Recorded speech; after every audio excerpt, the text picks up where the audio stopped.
নমস্কার। আজকের গল্প দরজার ওপারে।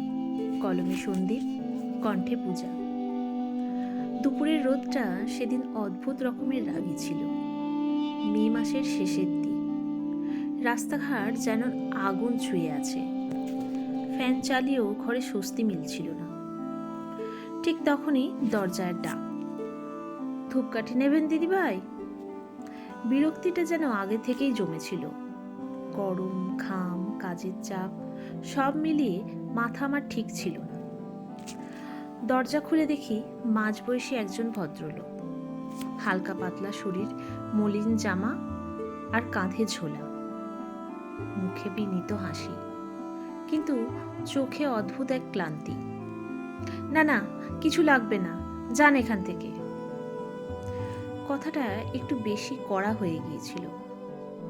আমি টের পাইনি তখন। সে আবারও বলেছিল খুব আস্তে, দিদিভাই, এক প্যাকেট নিয়ে দেখতে পারেন, ঘরে দারুণ সুগন্ধ ছড়াবে। আমি আর শুনিনি। রাগে দরজাটা প্রায় ঝপাস করে মুখের ওপর বন্ধ করে দিয়েছিলাম।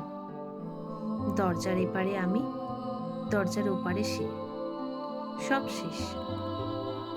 কিছুক্ষণ পর জানালার কাছে গিয়ে দাঁড়ালাম। নিচে তাকিয়ে দেখি সেই লোকটা ধীরে ধীরে হেঁটে যাচ্ছে। মাথার ওপর সূর্যটা যেন ঠিক তার পেছনে দাঁড়িয়ে আছে। একটুও ছাওয়া নেই কোথাও। সে থামল, ঝোলাটা নামিয়ে ফুটপাতে বসে পড়ল। ঘাম মুছল গামছায়। তারপর একটা ছোট প্লাস্টিকের বোতল থেকে জল খেল। আমি জানি না কেন বুকের ভেতরটা আমার হঠাৎ মোচড় দিয়ে উঠল।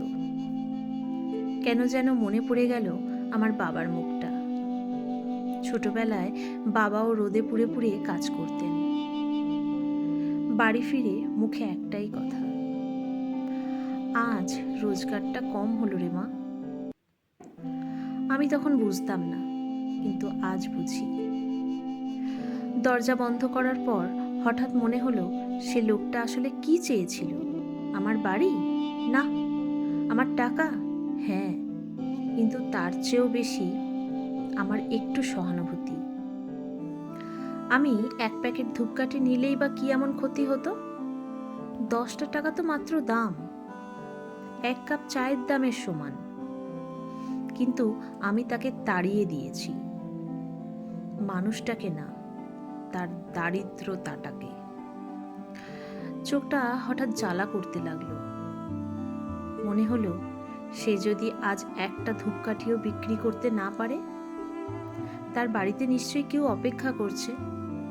স্ত্রী, ছেলে, মেয়ে। হয়তো সন্ধেবেলা কেউ জিজ্ঞেস করবে, আজ কি নিয়ে এসেছো? আর সে বলবে, আজ কিছুই না। এই কিছুই না শব্দটার ওজন কতটা ভারী আমি জানি। হুট করে চেয়ার ছেড়ে উঠে পড়লাম। জুতো গলিয়ে দৌড়ে নিচে নামলাম। রাস্তায় তাকিয়ে তাকিয়ে খুঁজছি। গরমে আমার ঘাম ঝরছে, কিন্তু সেটা আর টের পাচ্ছি না। কাকা, ও কাকা, ডাকছি। একটু দূরে দেখি সে দাঁড়িয়ে আছে। আমার ডাক শুনে ঘুরে তাকালো। চোখে ভয়, হয়তো ভাবলো আবার কিছু বলবো। আমি হাঁপাতে হাঁপাতে বললাম, ধূপকাঠি, ধূপকাঠি দিন। সে একটু অবাক হলো, তারপর ঝোলাটা খুলে হাতে ধরিয়ে দিল। আমি বললাম, 10 প্যাকেট দিন কাকা। সে হাসলো। সে হাসিটা আমি কোনোদিনও ভুলবো না। এটা বিজয়ের হাসি নয়, এটা বাঁচার হাসি। টাকা দিতে গিয়ে বললাম, এই রোদে খুব কষ্ট হচ্ছে না কাকা? সে শুধু বলল, কষ্ট তো হয় দিদিভাই, কিন্তু কাজ না করলে আরো বেশি হয়। এই একটা লাইনে আমি হেরে গেলাম। সে চলে যাওয়ার পর আমি ঘরে ঢুকলাম। ধূপকাঠিটা জ্বালালাম। ঘরে ধোঁয়া ছড়ালো। পুরো ঘরে সুগন্ধ ছড়িয়ে পড়ল। কিন্তু গন্ধের চেয়েও ভারী হয়ে উঠল আমার বুক। আমি বুঝলাম আমি আজ শুধু ধূপকাঠি কিনিনি, আমি আজ আমার ভুলটা একটু হলেও শুধরে নিয়েছি। কিন্তু প্রশ্নটা থেকেই যায়, আমরা কতজন প্রতিদিন দরজার ওপারে থাকা মানুষগুলোকে এভাবে ফিরিয়ে দিই? কতজনের চোখে জল জমে, কতজনের রোদে পুড়ে যাওয়া দিন আমরা না দেখেই মুখের ওপর দরজা বন্ধ করে দিই। ধূপকাঠির ধোঁয়া ধীরে ধীরে মিলিয়ে গেল, কিন্তু সেই লোকটার ক্লান্ত চোখ আজও কোথাও আমার দরজার সামনে দাঁড়িয়ে আছে। নমস্কার।